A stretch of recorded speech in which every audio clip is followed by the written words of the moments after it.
What's going on YouTube? Saharali here. Today I'm going to show you how to suede your dolls with actual suede.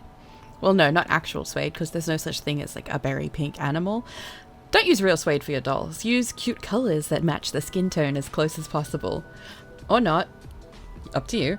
I'll put the link where I got this particular cut of fabric in the description box. Sueding a doll with fabric is an alternative to hot glue sueding or using silicone kips in the doll's joint to improve posability. And most importantly, in my case, it helps prevent chipping of blushing on heavily painted parts.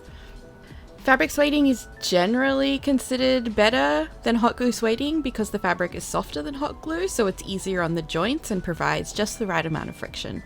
The trade-off is it takes a long time in comparison to hot glue sueding, and you can sometimes see the suede peeking out from the joints, where you might not have that with hot glue.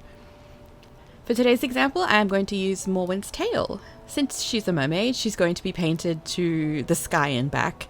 Please don't look at the terrible paint job she has now. So I wanted to avoid chipping the blushing as much as possible. Let's start with the biggest piece, and I'll show you the process which you can apply to literally any socket joint, no matter the shape or the size. I use washi tape since it's moderately sticky, but not so strong that it will leave residue on your doll. Pick a spot within the socket that you don't mind having a seam on the suede. For me, it's at the back here where the elastic sometimes rubs. To get a round shape like this, you'll need to basically cut a flat piece of fabric in such a way that it will conform to that round shape. So picking somewhere you don't mind having a seam is advisable. Even if it isn't visible, just trust me on this. Layer pieces of washi tape going in one direction around the socket. This will help you in peeling the tape up later, as the piece below will pull up the piece on top of it very neatly. I use my finger to press everything down nice and flat, but this particular washi tape was so old that it had like no stick left, so I used some sturdy packing tape just to hold the pieces together. Continue this process round and around the inside of the socket, getting a nice snake of tape covering all of the bay resin. Now that we're at the back part here again, we basically want to line up a new piece of tape with the first piece of tape to create a nice straight line next to the original. This will be the seam of the fabric when we cut it. Pop it in, press it flat, and that's the taping done.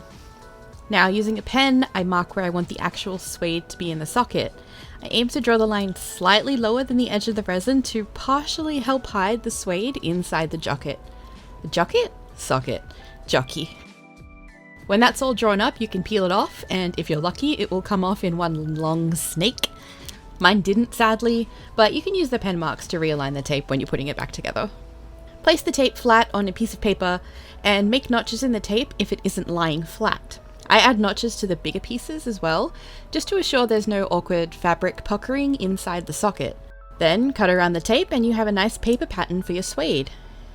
Now do this again for every joint you want to be sueded. It will take time, but it's definitely worth it, especially on fantasy pieces.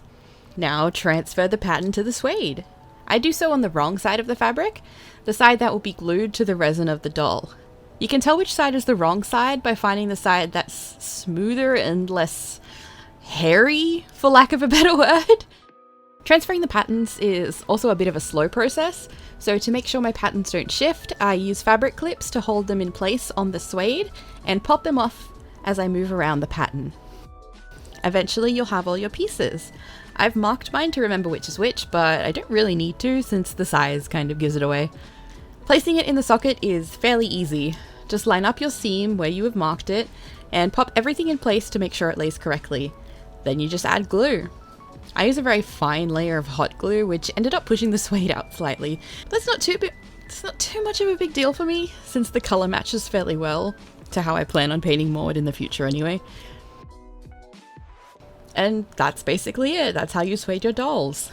As I said, this technique can be applied to basically any ball and socket joint, BJDs to custom Monster High repaints, anything you want.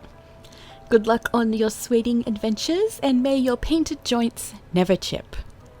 Thanks for watching. Like, comment, subscribe, do all that YouTube stuff, and I'll see you in the next one. Bye!